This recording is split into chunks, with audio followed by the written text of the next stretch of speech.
Something Like Summer, written by J. Bell, narrated by Kevin R. Free at Brickshop Audio, Inc. Part 1. Houston, 1996. Chapter 1. This is not a coming-out story.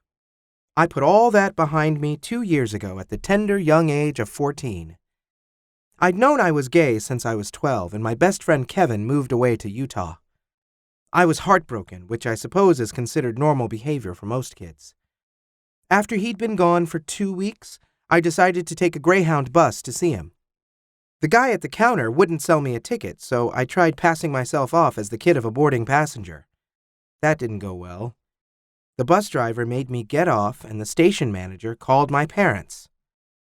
Their reaction to my little plan is what tipped me off that my feelings for Kevin went way beyond the norm. Well, that and how I got a hard-on every time I thought of him.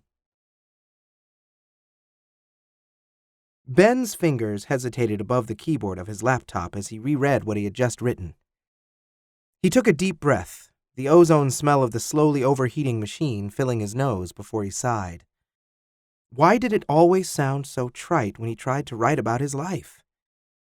He wanted to write something that was different and real, but it always ended up sounding like the porn stories in his small stash of magazines. Next time, he swore to write with old-fashioned pen and paper. At least then he could enjoy crumpling the displeasing results before throwing them in a little metal trash can, like they always did on TV. The most Ben could do was to carefully save his document, close the program, and drag the file to the recycle bin. As he right-clicked to empty the bin, he wondered if the problem wasn't that he couldn't write, but that the porn stories in his magazines were just really well written. He was beginning to wish he hadn't deleted it when the clock in the bottom right-hand corner caught his eye. 10 minutes until 7, almost time for Mr. Blue Shoes to go jogging. Ben struggled with himself for a moment. Part of him recognized just how creepy his behavior was. He wasn't sure if it qualified as stalking, but it was dangerously close. But what else was there to do? Writing hadn't worked, and there was nothing on TV but summer reruns. What harm was there in an innocent stroll through the neighborhood? And if he happened to see Mr. Blue Shoes, then so be it. Switching off his laptop, Ben tried to remember the last time he had done this. Was it yesterday? Surely it was the day before. How many times this week already? Since they appeared to be about the same age, Ben was sure that Mr. Blue Shoes would be attending his high school, and he didn't want to be obvious. Being out at school led to enough taunting without the added ridicule of being criminally desperate. Ben slipped on his shoes and quietly closed his bedroom door behind him. The sound of MTV's Mega Summer Beach Party, or whatever they were calling it this year, drifted from the direction of his sister's room. For once, she wasn't hogging the bathroom. Ben rushed across the hall and flipped on the light, knowing that time was running out, that he only had a brief moment to check his appearance. His blonde hair was due for a cut, but was still passable, he decided as he tried to smooth it into shape. His chestnut brown eyes regarded themselves momentarily, making him wish that his parents had bought him the colored contacts he had asked for last Christmas. Green, blue, purple, anything but brown. At least the braces were off now. He smiled wickedly, scanning for any sign of the spinach soufflé his mother had served for dinner. If there were more time, he would have brushed his teeth. Just in case life played out like one of those porn stories. If only. He was happy to see some remnants of sun on his face from camping last weekend, but not as pleased to note the dopey Smashing Pumpkins t-shirt he was wearing, which wasn't his kind of music at all. The shirt had mysteriously turned up in a stack of fresh laundry one day. His sister's boyfriend had left it during one of his nocturnal visits, and once Ben figured that out, he wore it just to torture her. This wearable blackmail was a few sizes too large for him and draped off his ramrod-thin frame like a tent. Ben bit his lip and decided against digging through the hamper for something better. At least this shirt was clean. Flipping the light switch, he took the stairs 2 at a time, landing at the bottom with a thud that was sure to trigger a yell from his mother. He paused, but the only sound he heard was pre-recorded studio laughter. Thank God for the hypnotizing properties of television. Ben slipped out the front door, undetected by all but Wilford, the family dog. The August evening was still bright, but not as much as it had been last month. Ben pondered the symbolism of the earth growing darker with the approach of a new school year as he jogged down the street toward the end of the block. Behind the row of houses here were woods that connected with a large public park. He chose the yard whose owner was least likely to complain and crossed it. With the house and unfenced backyard behind him, he was faced with one of the finest forests in modern suburbia. The mix of pine and cedar trees was disturbed only by a single dirt path that disappeared into their midst. The trail, eternally marred by the crisscrossing grooves left by countless bike riders, snaked back and forth through the trees, causing 10 acres of woods to feel like a limitless wilderness. Ben turned to the right and walked up a slope toward a more civilized path, one paved and dotted with benches and trash cans as it wound its way around a small man-made lake. He scanned the horizon for his quarry. At first he saw no one except for a middle-aged couple walking hand in hand, but then the thump, thump, thump sound of running attracted his attention. There he was, Mr. Blue Shoes. He could more aptly be named Mr. Neon Electric Blue Shoes. Oh, how Ben had searched for a pair of those shoes after seeing them for the first time. Not only did he think they looked awesome, but they would have been a potential conversation starter. "Hey, you have the same crazy shoes that I do." Despite tagging along on all of his mother's shopping trips, he never found them. Ben wasn't even sure what brand they were. Some sort of exotic Italian brand that Mr. Blue Shoes had preferred before moving here to the States, he fantasized. Not that he was necessarily from Italy, of course, but it would explain the deeply tanned skin and jet black hair. Ben snapped out of his reverie and realized that the object of his desire was jogging directly toward him, and all the while he had been standing there staring. Usually Ben made at least some attempt to act like he was out for some exercise. His muscles froze as he tried to decide what to do. He should probably turn to the right and walk away so as not to appear obvious. He started to do this until he realized that he wouldn't be able to get a look at Mr. Blue Shoes, and so Ben turned back to the front. Unfortunately, his confused brain didn't trigger the muscles needed to actually begin walking. Ben was left standing, just as he had been before, except now he was facing Mr. Blue Shoes, and it was too late to do anything but stare. Lust brushed away any remaining self-consciousness. Ben looked up from the oddly colored shoes, his eyes taking in the black hairs on the finely muscled legs before darting up to check out the package bouncing away behind maroon gym shorts. Not wishing to press his luck, he continued upward to the considerable pecs. The evening wasn't hot enough that he was running shirtless, but the gray tank top was minimal enough to reveal muscular arms with a sexy swirl of black hair under the armpits. Ben looked up at the handsome face, ignoring the sweaty strands of dark hair stuck to the broad forehead or the well-defined cheekbones, choosing instead to look into the silver-gray eyes that haunted his fantasies. He noted with a mix of relief and abhorrence that those eyes were locked onto his t-shirt. His blatant gawking had probably gone unnoticed, but at the price of Mr. Blue Shoes noticing the worst thing about his appearance today. As he jogged past Ben, the silver eyes rose to meet his. Mr. Blue Shoes raised his eyebrows and nodded in a way that unmistakably said, "Cool," before flashing a smile. And then he was gone, followed a second later by a blast of sweaty, musky air. Ben inhaled this scent and, after a dramatic moment of euphoria, found the strength to continue walking. He sauntered around the park before heading home, feeling as if he had just gotten back from a dream date. He realized it was probably pathetic, but he didn't care at this point. The hottest guy in the world had just acknowledged him, and all because of some band Ben had never bothered listening to. He made a mental note to ask his sister to borrow one of their CDs that night, but not before locking himself in his room and beating off furiously while thinking about that smile. Shopping with Allison. Was there anything better? Not only did she understand the glory of the shopping mall and share his reverence for it, but she knew all manner of backstreet stores that carried things you wouldn't find anywhere outside of the weird shops in downtown Houston. Ben didn't know how she found these places. Sometimes he wondered if she hadn't gone downtown and talked the owners into moving their stores north to the suburbs of the Woodlands, where Ben and Allison lived. "Home?" Allison asked, peering into the visor's small, cracked mirror.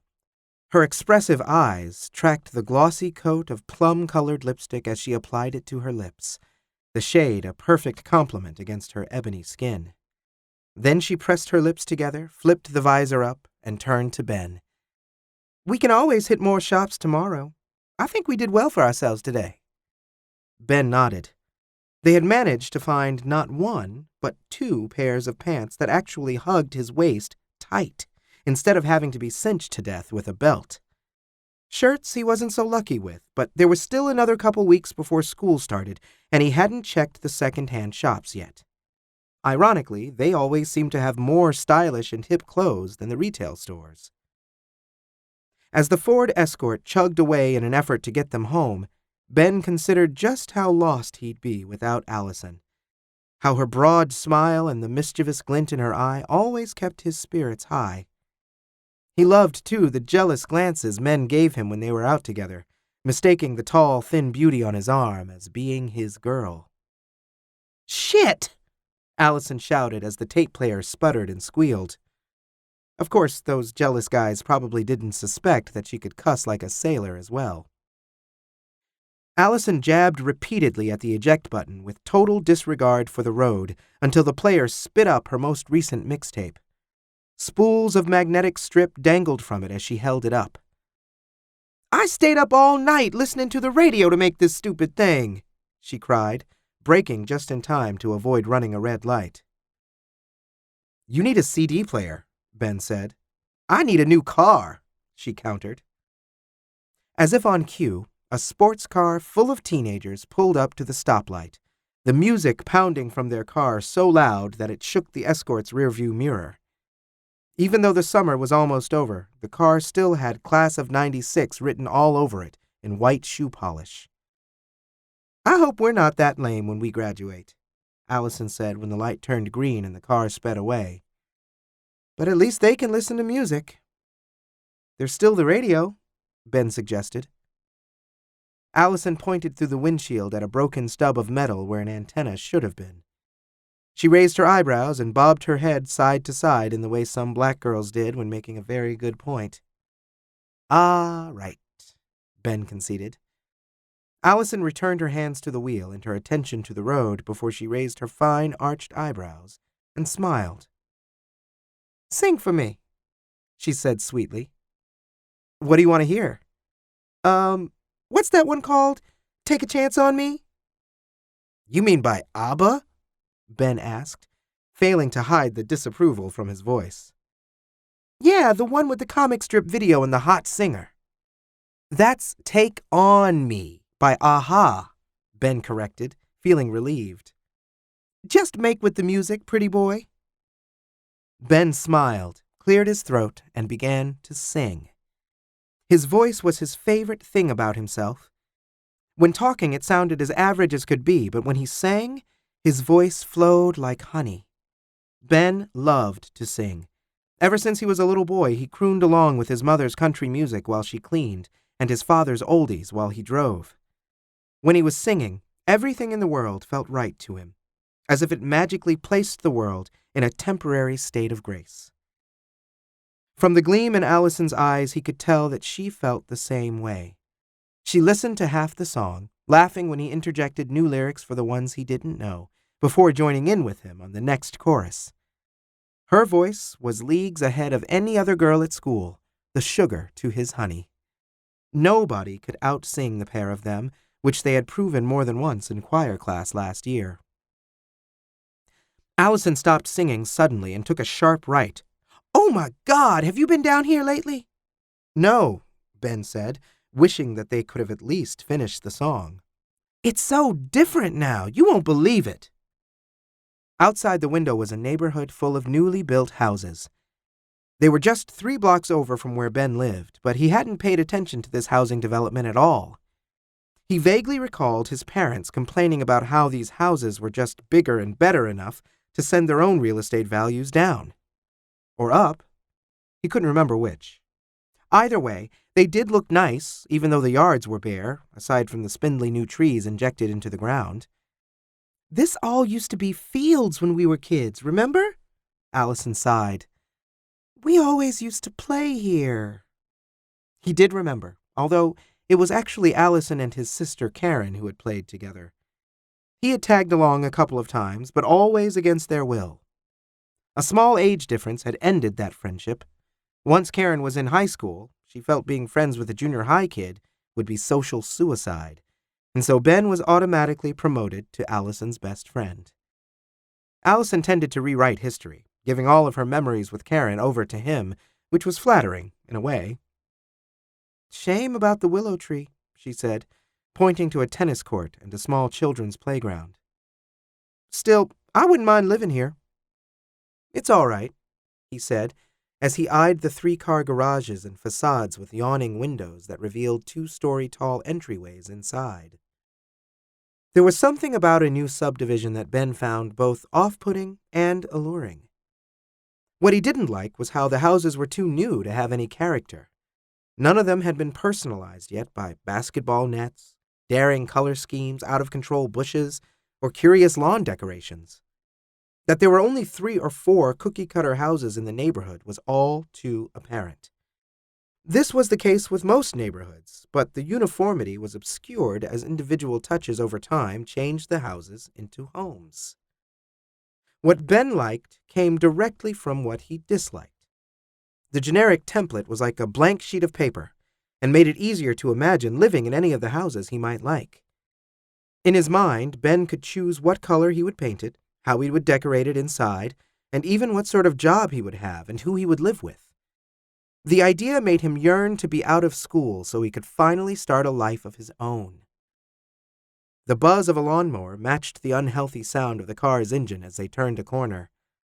A familiar figure was pushing the machine across a yard that had barely managed to sprout grass yet. "Pull over!" Ben yelled. "No, not here!" he shouted when Allison headed for where Mr. Blue Shoes was mowing. Thankfully, he wasn't facing them and didn't notice the car jerk away from the curb and back into the middle of the road. "What the hell?" Allison complained. "I thought you were going to puke or something." "Sorry." Ben fidgeted in his seat as he turned to glance out the rear window. "Just drop me off at the end of the block." "All right," Allison said, peering suspiciously in the rearview mirror. "You know that guy?" "Not yet," he said, with a smile as the car slowed. Allison gave a surprised laugh. "You're feeling brave today. Come by my place and get your things later then. If you aren't busy, that is." "Shut up." Ben grinned as he hopped out of the car. He waved at her as she drove away before walking in the direction of his infatuation. Ben was used to this little ritual taking place in the evening. Being in broad daylight was making him nervous. He worried that he would stand out too much, just walking down the road without any clear purpose. Ben wished he had, a clipboard or something? He could at least be out walking his dog. Ben cursed himself mentally. Wilford! He could have been walking his dog all those nights he had oh so casually passed by Mr. Blue Shoes. Magazines always claimed that dogs were good icebreakers. Maybe Mr. Blue Shoes was an animal lover. He probably was, and would have stopped to pet months ago. Was it too late to start bringing the dog with him? The rumbling of the lawnmower was close now, but Ben didn't dare look. What was he thinking? This was too obvious. He kept his eyes instead on the row of houses to the right and pretended to seek a specific address. "I belong here, I belong here," he kept repeating in his head. "Nothing odd about me being here. Pay no attention." The lawnmower buzzed to his left, then faded behind him as Ben kept walking. A risked glance over his shoulder revealed Mr. Blue Shoes' sweaty back, turning to continue mowing in his direction. Ben whipped his head around, hopefully without being noticed, and increased his pace. God, how he prayed that Allison had actually driven home and not turned the car around to watch him. Otherwise, this pointless exercise would be humiliating. She expected that Ben was being all suave and chatting up a hot guy, when in fact he could barely bring himself to look at him. At least it was over now. Ben reached the corner of the street and turned, hearing a female voice yell something unintelligible. The sound of the lawnmower died and the voice repeated itself. "Tim, telephone!" Ben dared another glance back and saw Mr. Blue Shoes heading for the front door as a woman held out a cordless phone for him. Once the coast was clear, Ben took off running down the street, laughing. Not only did he now know where he lived, but now he knew his name. Allison was all grins as she tossed the shopping bag at him from across her waterbed where she sat. "Well, what happened?" "His name is Tim." Ben flopped down on the bed, creating waves that sent them both bouncing up and down. "That's a good start. So what did you say?" "Well..." Allison's face dropped. "You did talk to him, didn't you?" "The lawnmower was running. What was I supposed to do, flag him down just to say hi? Besides, his mom came out of the house, too." "So you hung around and eavesdropped?" Allison snorted. "I'd call you pathetic if I wouldn't have done the same thing." Ben smiled and reached across to the headboard shelf where she kept her CDs and vinyl wallets. He chose one randomly and began flipping through. "So what do you think I should do?" "I don't know. You'll have to invent an excuse to talk to him." Allison hoisted a sarcastic eyebrow. "Maybe go to his door and say you're selling Girl Scout cookies." "Don't tempt me," Ben replied. I could always say that my cat's gone missing." "Sure, except you don't have a cat, and what would it be doing inside his house, anyway?" Ben tossed the CD wallet aside and flopped onto his back with a groan. "There has to be something." "Well, there's school in 2 weeks. Maybe he'll end up in one of your classes." 2 weeks? I don't want to wait that long." "You'll live." Allison glanced at the digital display of her alarm clock. "Dad's home in 10 minutes. Want to head back out and find those shirts?" The two sentences weren't unrelated. Allison's father hated him. The feeling was mutual, but Ben dreaded there ever being a confrontation. The man was wound tighter than a spring, the bulging veins on his neck and temples beating out a warning every time he caught Ben visiting. He never spoke to Ben, even when greeted politely. In fact, the only thing he had ever said to Ben was, "Cracker faggot," as he was leaving the house one day. "Shopping it is," Ben said with an uneasy glance at the clock. "But let's go to the mall this time. There's more people there." "Just in case?" Allison asked. "Just in case." Chapter 2. There were only 2 days left before school started, and Ben hadn't caught sight of Tim once, despite having walked by his house almost twice a day. In his recent attempts, he made sure to use Wilfred as camouflage.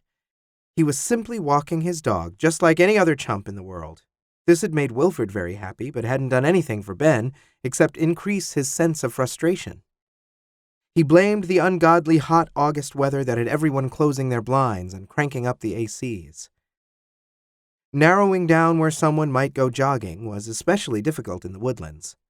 Countless paved bike paths ran through the entire town, most of them winding around the plentiful number of trees that hid away building facades.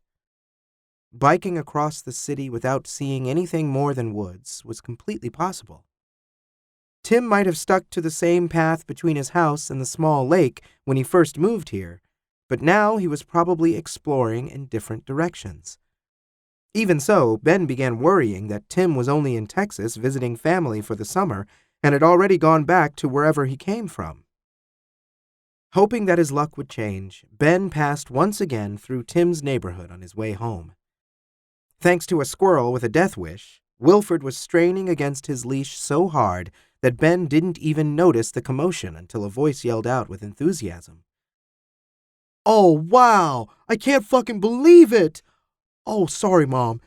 It's just so freaking awesome! Thank you!" Ben gave one last, desperate tug on the leash and looked up. Tim was in his driveway, jumping up and down around a gleaming black sports car. A scattering of people watched him, amusement on their faces. Ben took in the balloons taped to the garage doors just as someone said, "Happy birthday."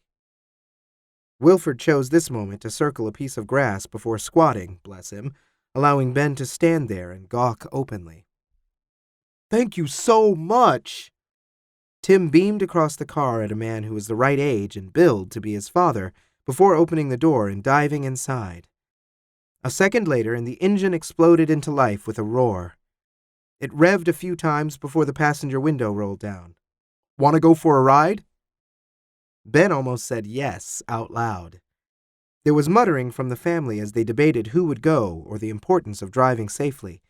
Ben couldn't hear any of this and had run out of time anyway. Wilford was already dragging him away down the street. He should have felt happy. He had finally managed to see his dream guy again, but something felt wrong in the pit of his stomach. Ben considered the feeling and realized that it felt akin to having lost a game. The sports car sped by, much too quickly for a final glance, before it tore around the corner. To get a car like that for your birthday! His parents must have been rolling in it. The unease in Ben's stomach increased. That was it. Someone like Tim had looks, a perfect body, and a rich family. He was probably a jock and would instantly be popular despite being new to the area. The chances of Tim even noticing a scrawny outsider like Ben were 0 to none. The fantasy had been fun, but Ben abruptly felt as though reality had burst in and crashed the party. The first day of school was not going as planned. Allison's car had broken down the same day that he had witnessed Tim getting the ultimate birthday gift. Ben surmised that there was some cosmic harmony in this. One vehicle had left the world as another was born into existence. Did cars reincarnate? He doubted it. He was being dramatic anyway. Allison's car wasn't dead, it just needed a new radiator line. Or was it a spark plug filter? Ben didn't have the slightest idea what was wrong with it. He just knew that the car being out of service meant he had to share the bus with a bunch of nervous freshmen and immature sophomores. He didn't even have the comfort of Allison's company, since her father had insisted on driving her to school. Ben felt as though he could easily be mistaken for a freshman as he disembarked from the bus. He was slender and short for his age. 5 feet 9 inches wasn't bad, really, but it was becoming apparent that he wouldn't be growing any taller. Alone and distracted, he probably appeared to be arriving at high school for the first time in his life. A disoriented freshman confirmed this, sidling up to him and asking, "How do they expect us to find any of these classes? What's 3E2 mean anyway?" Ben only shrugged and looked down at his own schedule, even though he knew that the 3 referred to the floor, the E to the east wing of the building, and the final digit indicated the room number. His own first item was 1W0. He didn't need to read the class description to recognize that it was PE, or physical embarrassment as he preferred to call it. He swore under his breath and started toward the gymnasium where he would be miserable for an hour every morning for the rest of the semester. Ben searched for any sign of a familiar face as he pushed through the crowded hallways, but the fates were against him today. He saw many people he recognized, but most of them were the jocks and snobs he despised. The bell rang as he stepped into gym, the hallway still full of baffled new kids. Ben took solace in this. The coach would have to wait until all of them found their way to the gym, the rest of the period hopefully being taken up with issuing uniforms and other trivialities. He eyed the bleachers with apprehension as he neared them and almost laughed with relief when he saw Leon's tall, stooped form sitting in the highest row, idly toying with one of his dreads. Ben made a beeline for the one person who had made last year's PE classes bearable.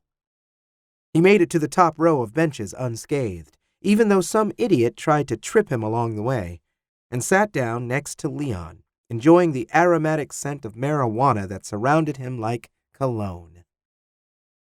"Hey, what's up, big guy?" Leon croaked in his all-too-typical stoner's voice. "Nothing much. I can't believe we have to do this first thing in the morning. It's child abuse. At least it's the last year. There's no PE for seniors. Lucky bastards, Ben muttered. Hey, maybe the coaches will be too tired to bother making us exercise. Leon would probably still be too stoned to exercise, Ben realized. That meant Leon would be relaxing on the sidelines instead of participating in whatever idiotic sport was the choice of the week. There were a few times last year when Leon's stash had run dry, leaving him sober and transforming him into an active and capable athlete. Ben hated these times because it meant he was left alone and defenseless, when he usually would have been hiding behind Leon's magical aura that allowed him to get away with anything. Ben wasn't sure what it was exactly, but the coaches seemed to genuinely like Leon, despite him being a modern-day version of the people who protested against the Vietnam War. Ben let out a sigh as one of these former servicemen came marching into the gymnasium, a handful of nervous-looking freshmen trailing along behind like ducklings. There were 4 different coaches who taught PE, but the only way to tell them apart was their hair. They were all stocky with limbs as thick as tree trunks. They might have been hot back in their youth, but a war and way too many beers had graced them all with tired faces and prominent guts. This coach, the one with thinning red hair, took attendance by bellowing out each of their last names. Leon talked all through this, eagerly describing to Ben his uncle's collection of laser discs that he had access to all summer. Film was Leon's topic of choice. If you knew your movies, you were his friend. Bendley? Coach repeated. Ben sighed, knowing that if he corrected the man, it would only make him a future target. Here, he droned. I see Steyer managed to graduate from summer school, the coach bantered, sending a pug dog smile Leon's way. Hey, Coach, Leon answered happily. They wanted to send me back to junior high, but I told them I'd miss you too much. Coach smiled and continued the roll call. How did Leon do it? If Ben had tried that line, he would have been called a queer and told to go run a few laps. The rest of the period crawled by. Forms for the gym clothes were passed out for them to fill in and bring back the next day. To Ben's despair, the mint green uniforms that always smelled of body odor, no matter how many times they were laundered, were passed out too, but thankfully there wasn't enough time for them to get changed and play anything. Instead, he spent the period listening to Leon talk about the Star Wars movies that he took so seriously. When stoned, he treated the events of the movies as if they were happening in the present along with the rest of the world's events. Yoda has to know that Luke isn't going to be able to best Vader. He's totally just playing the emotional card and hoping to make Vader break down and cry or something, right? Ben didn't have time to respond before the bell rang. He practically dived off the bleachers in a single leap in his eagerness to reach the hallways and look for Allison. Or Tim. Another new period meant another chance for them to be in the same class. Neither of his targets were spotted in the hallway, nor were they in his English class. The next period was his first elective, Spanish, which also failed to contain either of the people he was looking for. There was at least an amusing conflict between the teacher and a kid from Mexico who was looking to earn an easy A. Lunch period brought relief in the form of Allison. He found her at their usual meeting spot, next to the vending machines in the large cafeteria that linked both wings of the school. They had their choice of seats since they both brought their lunches, while most of the other kids were lining up to buy hot food. As much as Ben was tired of white bread sandwiches, they were better than any of the food choices that the school offered. There were legends of neighboring school districts that allowed the fast food giants to cater for their students, but this district wasn't one of them. This healthier food was soggy and flavorless. Even the soft drink machines were filled only with sugar-free lemonade and some sort of chocolate drinks that didn't contain 1 grain of cocoa powder. Ronnie Adams! Allison sang out as they sat down at their table. Who? Ben started unpacking his lunch from the brown paper bag, wondering why the name sounded familiar. The fine black brother from driver's ed? Allison prompted. He's in my home ec class. Ben snorted and spit the juice box straw from his mouth. Are you telling me because you think he might be gay? No, Allison protested. There's always straight guys on the prowl in home ec. Lord knows that's the only reason I'm taking it. Anyway, the nutty old teacher has us sitting alphabetically, and by some miracle, he's the only A and I'm the only C, with no B's in the middle. See? It's good that I refused to take that class. You are forgiven, Allison said gracefully. So how goes it with your T? Technically, it would be W if we're going by last names, Ben corrected.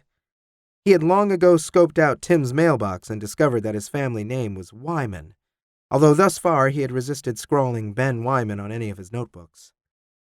Unfortunately, it isn't going anywhere. I was hoping you had seen him. Nope, Allison said, swapping her Cheetos for Ben's sour cream Pringles without having to ask. Maybe he goes to a private school or something. Maybe, Ben said, glancing around the cafeteria. There were 3 different lunch breaks, so there was a fair chance Tim wouldn't share one with them anyway. Ben was glad that he and Allison still shared a lunch period for the 3rd year in a row. He decided to turn his full attention to her and put the whole matter out of his mind as much as he could. Like so many other things in life, maybe what he wanted wouldn't come to pass if he thought too much about it. 4th period was math and started out promising. There was an attractive guy in class named Craig who looked vaguely like Zach Morris if Ben squinched his eyes up just right. Ben hadn't talked to Craig since junior high after spending the night at his house. What had come between them was a fairly common story in Ben's sordid history. It all began in the 7th grade when a routine sleepover at a friend's house was transformed by a pilfered porno. Watching the video together led to trading handjobs. This act was repeated during more sleepovers until the time his friend claimed to be too tired to mess around and insisted that they go to sleep instead.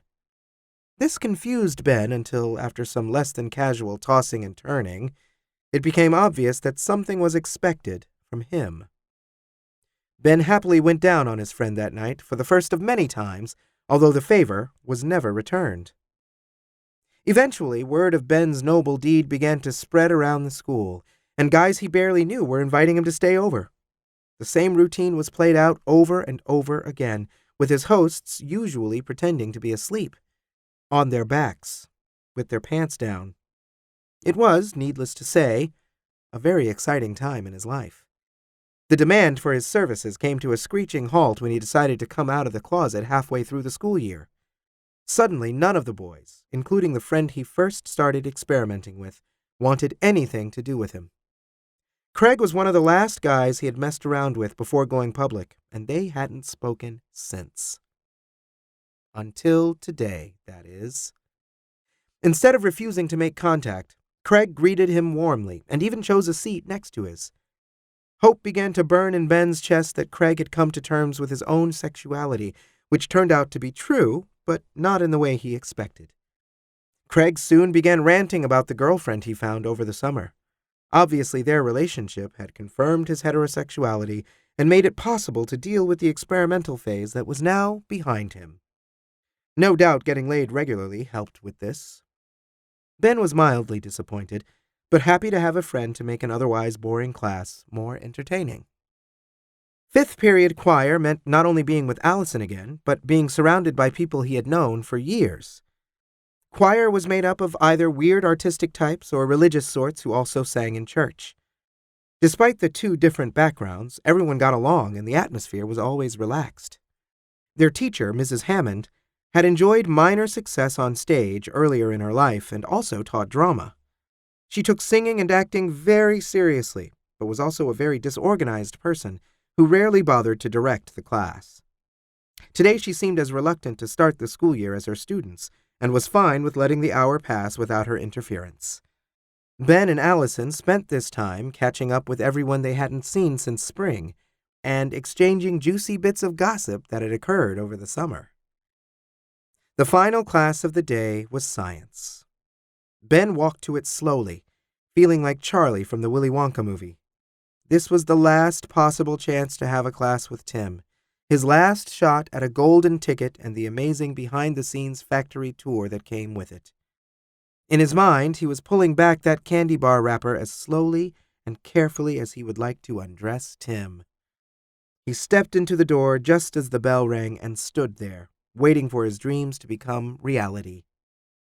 "Hello," complained someone who had watched way too many Valley Girl movies before pushing past him. "I swear." That left one desk for Ben. He took his seat, still looking around for any hint of silver eyes and dark hair. Nothing. Nada. Ah, well. At least he still had the chocolate to enjoy. The teacher of this class, Ms. Hughes, was the same he had last year. She was one of those rare teachers who were considered cool by her students. Some teachers tried too hard by putting up posters of the latest music bands and ineptly interjecting slang into their lectures. Ms. Hughes wasn't like that. She was just herself, a middle-aged spinster who had a passion for science and managed to transfer her enthusiasm to those she was teaching, usually through innovative and fun experiments. The topic of the day was pheromones, which had most of the class laughing, but not Ben, whose thoughts were on the scent of sweat on the evening air as Tim ran to him. Chapter 3. After suffering a week of plastic green seats and hyperactive freshmen, Ben decided to give up on the bus. The mechanics were holding Allison's car hostage for another 10 days while parts were ordered, and Ben couldn't take the humiliation of being the only junior traveling by bus anymore. He was locking his bike up when Allison came running over from where her father had dropped her off. "I found him," she declared. "Who?" Ben said as casually as possible, knowing damn well who she meant. "Johnny Depp," Allison retorted. "Who do you think I mean? I tried calling you last night, but it just rang and rang." Ben made a mental note to verbally abuse his sister for ignoring call waiting. "So where is he?" "Tied up in my basement and waiting for you," Allison said, licking her lips indecently. "You wish. I just saw him in passing after 6th period yesterday, so at least we know that he goes to this school." Allison spotting Tim must have broken the curse, because Ben saw him that very day. To be fair, the renewed hope inspired Ben to take long detours down different hallways, but the strategy paid off. On the way to lunch, he saw Tim leaning against a wall, talking to 2 other students. Unfortunately, they were 2 of the biggest assholes in school. Bryce Hunter was a huge jock who had been the size of an ox for as long as Ben could remember. He'd always looked like he was 25, even in junior high. Next to him was Darryl Briscott, who was short and bordering on fat, but came from a very rich family, and that guaranteed his popularity. Ben eyed them warily for a moment before turning his attention back to Tim, whose Adam's apple bobbed in amusement at something Bryce was saying. There had been days when Ben questioned his recent obsession, dismissing it as temporary insanity induced by raging hormones. Crazy or not, seeing Tim again rekindled those stalker's flames.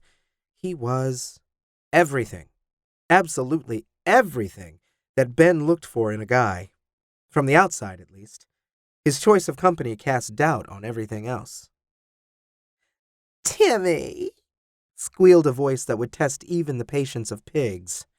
Krista Norman bounded directly in front of Ben on her way to Timmy. Despite her unfortunate voice, she was one of the most popular girls and drop-dead gorgeous. She ran over and took Tim's hand in her petite little paws and beamed up at him. Tim returned the $1 million smile, much to Ben's disgust. "Hey, faggot." These charming words were spoken by none other than Bryce Hunter himself, who had noticed Ben standing there and staring.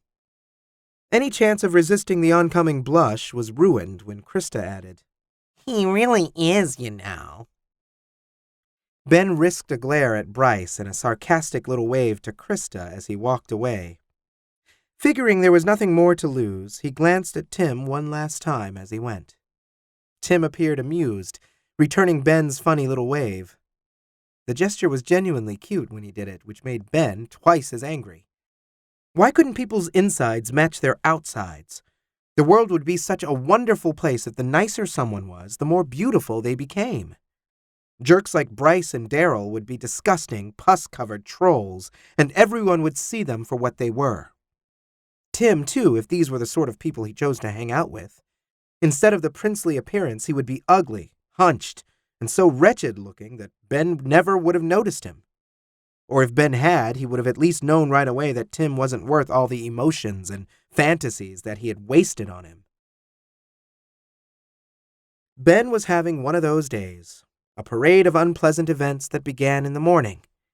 He was stuffing his backpack into his locker before heading to the gym when something wet splatted onto his neck. Ben turned around to find a spit wad almost as big as his fist lying on the ground. The hallways were still full of kids, but Bryce's massive form was easy to pick out of the crowd, a satisfied leer painted across his face. At least Tim wasn't with him, which was something of a small miracle. Allison, having spotted him, had indeed broken the curse. Over the past 2 weeks, Ben had run into Tim at least twice a day. Each time, Ben hastily averted his eyes and cursed the flush that came over his face. He hoped his red cheeks were mistaken as angry instead of bashful. After all, he had nothing to be embarrassed about, since Tim was clueless as to Ben's former crush on him. The fun-filled day continued in gym class. Leon was having his wisdom teeth removed, which meant at least a week of misery without his company. Worst of all, they were playing baseball, a sport very difficult to go unnoticed in. His first time at bat, Ben cussed loudly after his third strike. This infuriated the coach, the bald one with the twisted nose, who commanded that Ben run the 2-mile trail through the woods that nestled against the school. At least this was an escape of sorts. Ben slowed to a walk as soon as he was hidden behind the trees and wondered if he could get away with self-inflicting this punishment until Leon came back. He would rather run alone every day than play baseball. Then there was a substitute teacher in Spanish, which of course meant that the entire class was misbehaving. Ben usually enjoyed that, but one of the boys asked the teacher how to say faggot in Spanish. For whatever incomprehensible reason, the substitute decided to answer this question, and mariposa was happily parroted throughout the remainder of the class, with a number of pointed looks in Ben's direction. Lunch should have brought a welcome break from the day's hardships, but Ben was greeted with Allison's announcement that she and Ronnie were now boyfriend and girlfriend. Ben callously responded to this news by saying, "That's retarded. You haven't even been on a date yet." The look of hurt on Allison's face made him regret his words. Ben was happy for her. Mostly. Ronnie was a nice guy. Dates, romance, and possibly hot, kinky sex were sure to follow in due course. That's what rubbed Ben the wrong way. This was Allison's 4th boyfriend since they had been in high school. In the past 3 years, Ben hadn't had so much as a mildly flirtatious encounter. The ease in which she found someone stirred the green-eyed monster inside of him. What could he do, though? He wasn't old enough to get into a gay bar, and the local newspaper's personal ads were almost strictly heterosexual, except for a few placed by men older than his father. Even Ben's meager sex life had been cut off when he came out of the closet, a decision that he was beginning to regret. An unreciprocated blowjob at this point sounded as meaningful as marriage. The rest of their meal was accompanied by awkward silence. Ben knew he would have to make amends later, but he was in too foul a mood to backpedal or smooth things over at the moment. The rest of the school day passed without incident, but the grumbling thunderstorm outside helped to fuel his sullenness until the last period was over. The rain had at least stopped by the time he was buckling on his rollerblades. Allison's car had made it out of the shop for 2 whole days before breaking down again. Ben had abandoned his bike and decided to start using the inline skates he had begged for and received last Christmas. He wasn't very good yet, but he managed to do everything but stop gracefully. A meandering bike path that wasn't used much was his choice of route today. The detour would take him longer to get home, but it would also help him avoid other students. He just wanted to make it home to the comfort of mindless TV and the leftover cookie bars his mom had baked the night before. Trees became a blur as Ben skated faster than he usually dared. He was finally getting the hang of these things. The woods gave way to a man-made channel clear of foliage. Here the ground dipped low and then high again, winding like an empty river through the woods. Ben always wondered what purpose it served, until one hurricane season when it rained non-stop for 2 weeks. The ditch took the excess rainwater and moved it safely away to somewhere less civilized. That was the only year he had seen the ditch full of water. Otherwise, it remained a dry but green miniature valley. Ben was beginning to feel better as he zipped along the path that ran along the ditch. That's when he saw Tim. He was further along, wearing his usual jogging outfit, except this time with the addition of a backpack. Obviously, he had decided to jog home rather than taking his Richie-Rich sports car. Instead of the usual wave of hormones Ben experienced whenever he saw Tim, this time he felt only irritation. He didn't want to be reminded of the things he couldn't have. He wanted solitude. "Get the fuck off my path," Ben muttered under his breath as he thrust with his legs and increased his velocity.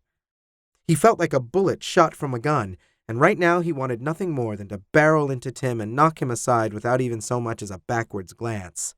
Why the hell not? He was sick of being the victim of everyone else's barbs and lunacy. Why not strike back?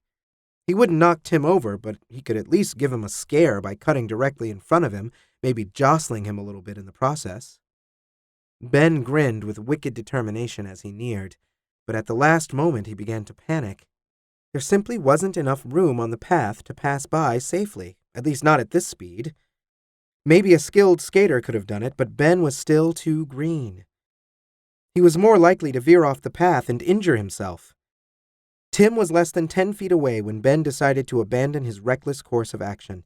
He tilted his left foot to brake before realizing that the brake was on the other skate. In his panic, he tried to turn, but his left foot was still tilted, causing Ben to trip over his own leg. He was airborne for the briefest of moments before slamming into Tim, knocking the jogger off the path and into the ditch. Impacting with Tim had mostly halted Ben's flight through the air. He landed with a thud on the grass next to the paved path, shaken but otherwise unscathed. From the gasp of pain and long string of cursing, it was clear that this wasn't the case for his victim. Ben pushed himself to his knees and looked over the ditch's edge. Tim was sitting up, supporting one leg in the air. He lowered it tentatively to the ground. As soon as the foot touched grass, Tim hollered hoarsely and lifted it back up again. "Oh, God, I'm sorry, I'm sorry," Ben sputtered as he stood and slid down into the ravine. Tim's face struggled with a mixture of confusion and anger. "What the hell happened?" I'm just a klutz." Ben had reached Tim's side and stretched out his arms as if he intended to pick Tim up before he realized how unrealistic this was. "Is your leg broken?" "Leg's fine," Tim answered, turning his attention back to the bloody limb that looked anything but okay. "My ankle, maybe not." Ben dropped to his knees to get a better look. The ankle might have been a little swollen, but the flesh torn away from the shin was worrying. There wasn't any sign of exposed bone, thank God, but it was bleeding way too much. Ben couldn't take his eye from the injury. "We have to get you to a doctor. Can you walk?" Tim lowered his leg a second time, managing this time to only hiss in pain instead of screaming. "You're going to have to help me," he said. "Wait." Ben unsnapped the straps on his skates and started digging through his backpack for his shoes. The 5 most awkward minutes of his life followed as he struggled to get them on and tied, Tim watching him silently the entire time. "Right," Ben said as the final lace was tied. "How do we do this?" Tim craned his neck around to examine the steep slope they would have to ascend before they could get him to his feet. "You pull me up there, I guess." "Pull you how?" Ben asked, suddenly feeling even smaller than he usually did.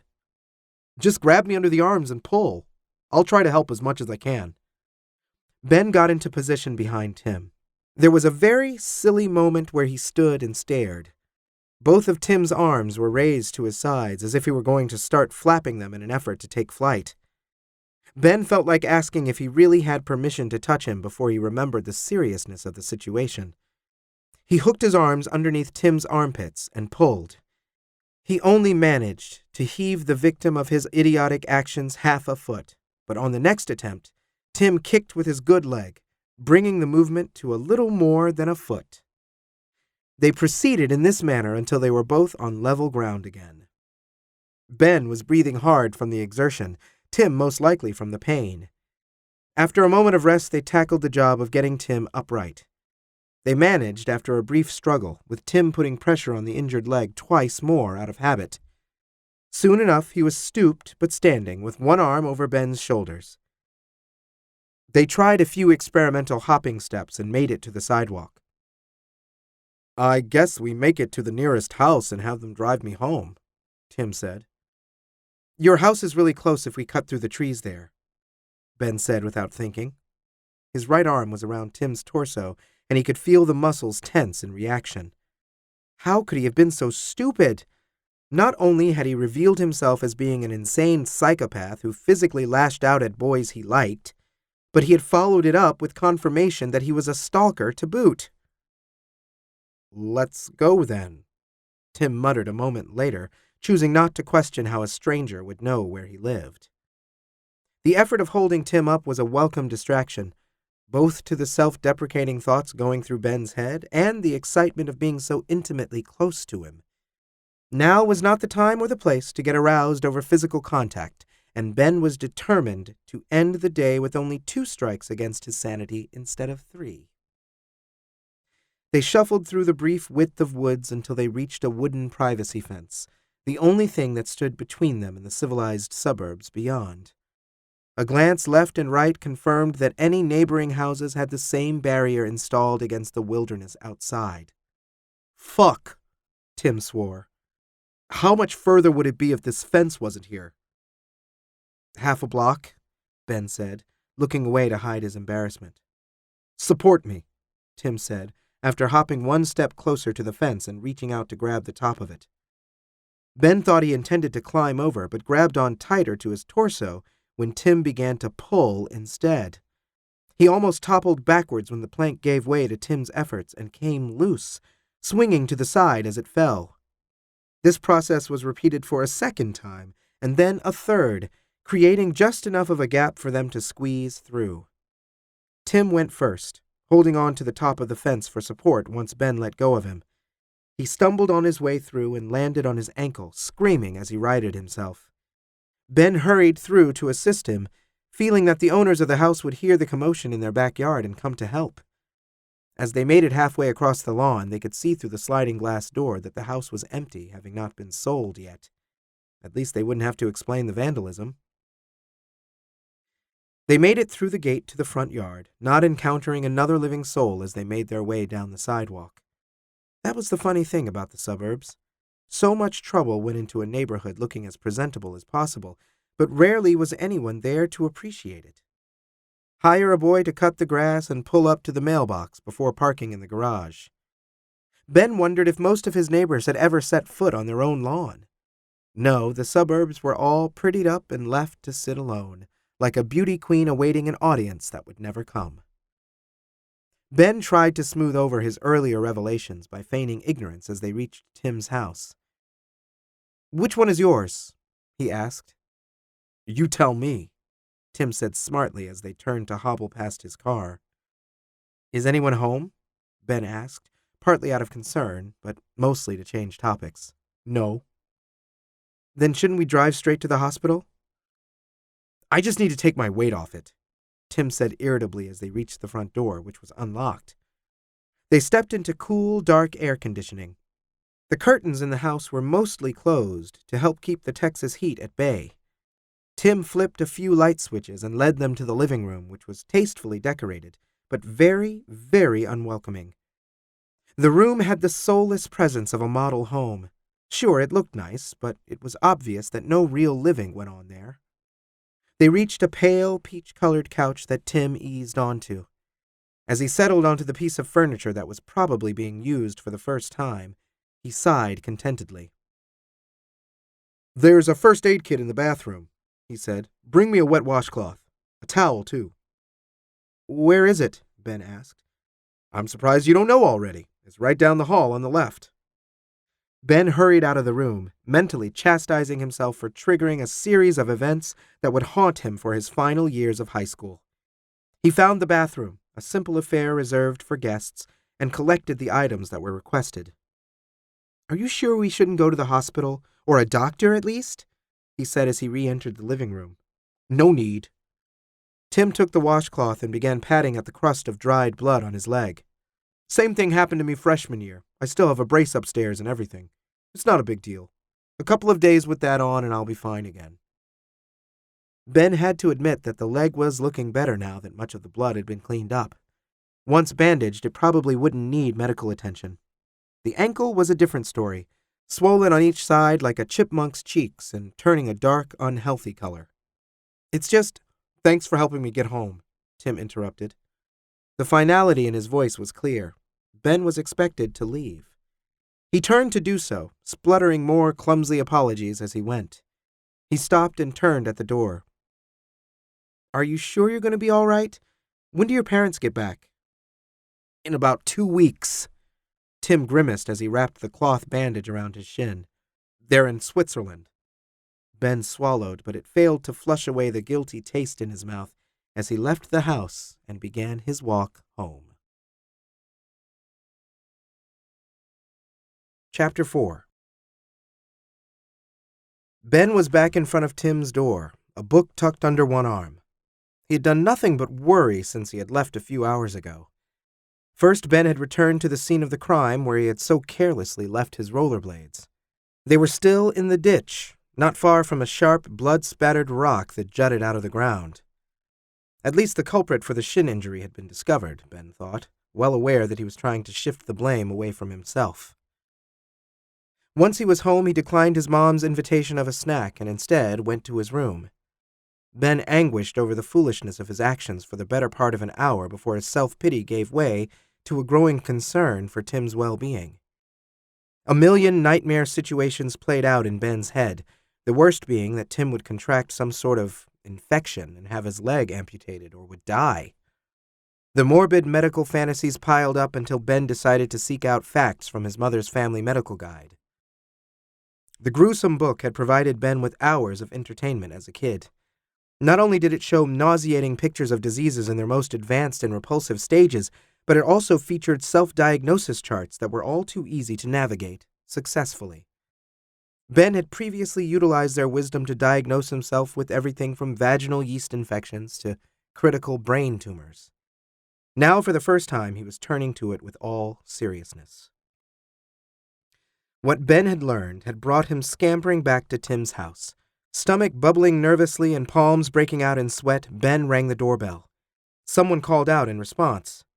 Thinking that Tim had fallen somewhere and was helpless, he opened the front door and gave a tentative, "Hello?" "Hey, come in." Tim certainly sounded more cheerful. Ben rushed to the living room and found Tim lying on the same uncomfortable couch as if he had never moved, which couldn't be true since an open can of Coke and a bottle of pills were on the coffee table. The leg was now bandaged and elevated on the arm of the couch, but Tim looked pale and cold. He was still wearing his jogging shorts and tank top, and with the air conditioner going full blast, it was no wonder. The ankle was just as swollen as before, but now it had graduated to a deep shade of maroon. "Good that you're here," Tim croaked, sounding very much like Leon before he cleared his throat. "I think it might be worse than I thought." "Yeah." Ben held the book up, brandishing it as if it were a medical degree. "I think you have a 3rd-degree sprain. Either that or it's broken. You really need to get to a hospital." "Probably should." Tim nodded with glassy eyes. I know this is a really stupid question, but are you all right?" "Yeah. After you left, I dragged my ass into the kitchen and remembered some pills from last time. They've got me feeling—" He gestured with his right arm before letting it flop onto his forehead. "Oh, man," he finished. Ben cast around for a phone. "I'll call an ambulance." "No, fuck that," Tim muttered. "I'm not dying or anything. We'll take my car. You can drive, right?" "Yes," Ben said a little tensely. He could drive, but he hated it. Since winning his driver's license with a solid D in driver's ed, he had driven all of 3 times, each occasion forced on him by his parents. "Well, get me up and we'll be on our way." Tim appeared cold, but his skin was hot when Ben wrapped an arm around his back to help him up. Maybe it was a side effect of the pills, or maybe he had a fever. Either way, Ben was relieved that they were finally taking action. Getting Tim to the car was very much like all those movies Ben had seen where a drunken man hung like a limp doll on a supporting friend. Just how many of those painkillers had he taken? There was a brief and harebrained argument where Tim insisted that no one but him could drive his car, but eventually he was safely buckled into the passenger seat and Ben was behind the wheel. He put the key in the ignition and turned it, Beck's voice exploding out of the stereo system. Ben jabbed at the controls until the voice died, leaving in its wake the noise of the engine, which sounded powerful. This wasn't the usual sports car noise that, frankly, sounded a bit unhealthy. Instead, it was a subtle, constant hum that rose delicately into a growl once they were cruising down the road. "Nice," Ben said, not knowing if it really was, but feeling it was a good guess. "Yeah, she's my girl." Tim proudly patted the dashboard. "So this is a, Ben squinted at the steering wheel, hoping for a hint. "Firebird?" he said, once he spotted the 3 diamonds. "Pfft," came the reply. "Please, this is a 3000 GT." "Right." Ben risked a glance over to see Tim wearing an expression of mock offense. "What kind of a guy doesn't know his cars?" Tim pushed. "I'll give you 3 guesses," Ben said evenly. Tim was silent for a moment. "So it's true?" Ben let a slow smile play over his face. He loved this part. It always felt like revealing to a disbeliever that he had magical powers or something. "Yup." That took Ben off guard, since it wasn't the usual response. Normally, one of 2 things would happen. The guy would either play it off like he wasn't surprised and name some random gay uncle or somebody else he barely knew to show that he was both worldly and accepting of such things, or he would slide straight into being offensive. Tim had done neither and opted for a musing, whatever that meant. "You have some sort of car name, right?" Ben chuckled. "Yeah, Bentley. But I don't know anything about Bentleys either." "So, Benjamin Bentley. Do you know my name as well as where I live?" "It's Ben, not Benjamin," he replied, avoiding the question. "Benjamin it is," Tim teased. "Hey, easy on the curves, Jesus." "Sorry, so where are you from? I mean, I haven't seen you in school before this year." "Kansas." Tim settled back into his seat, but was now watching the road with prepared alertness. "We moved down here so Dad could straighten out the southern division of his company, so he says. I think it's only because Mom never stopped bitching about the winters up there." "You miss it?" Tim sighed and looked out the passenger side window. "I don't know. Maybe." Ben wished he knew how it felt to leave everything behind. He had lived in the woodlands his entire life and often fantasized about moving somewhere new. Anywhere would do, even Kansas. He just wanted to see something unfamiliar. "Fuck!"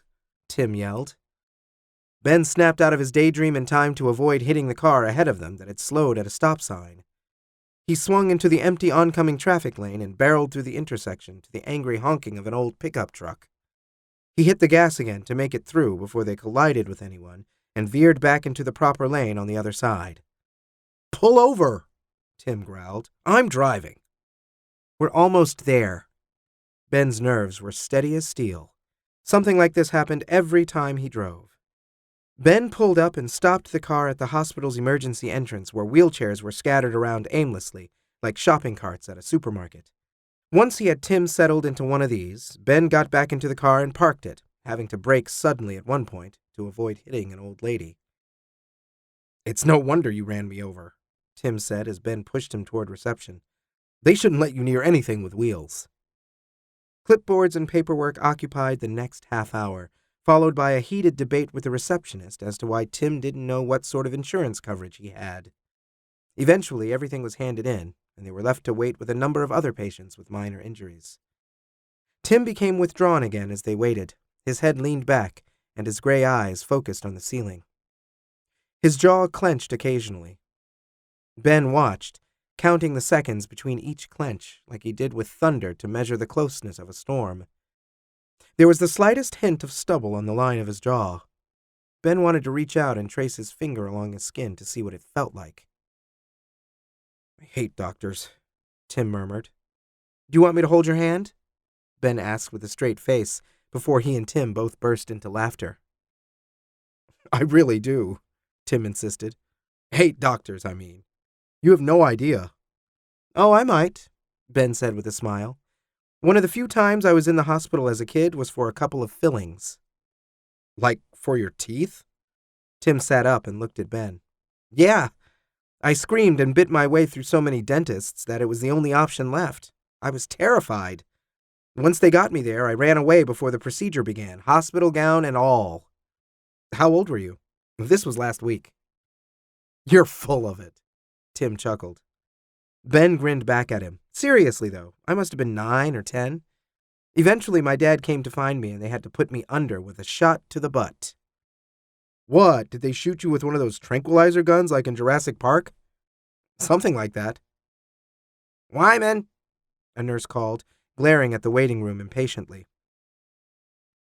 She led them down a hall to a room where, much like at a doctor's office, vitals were taken, and they were left to wait again. Before long, a gray-haired doctor came in, consulting a chart. Mr. Wyman, he said, I'm Dr. Baker, and this is... I'm the one who did this to him, Ben answered sheepishly. Aha, and what exactly happened? Red-faced, Ben recounted the accident, blaming the collision on a squirrel dashing across the sidewalk. The doctor nodded and mm-hummed his way through the story while examining the ankle in question. I see, Dr. Baker said when Ben was finished. We'll need x-rays to be sure, but I believe the ligaments in the ankle might have torn completely. Yes, Ben exclaimed victoriously. I knew it! A Class 3 sprain. Well, well, Dr. Baker said appraisingly. Are you a medical student? No, I just did a little research is all. I think he just runs over people so he can diagnose them later, Tim said. Let's hope not. Dr. Baker smiled. I'm busy enough as it is. If the x-rays check out, we'll get the swelling down and put a cast on it. You think it's broken?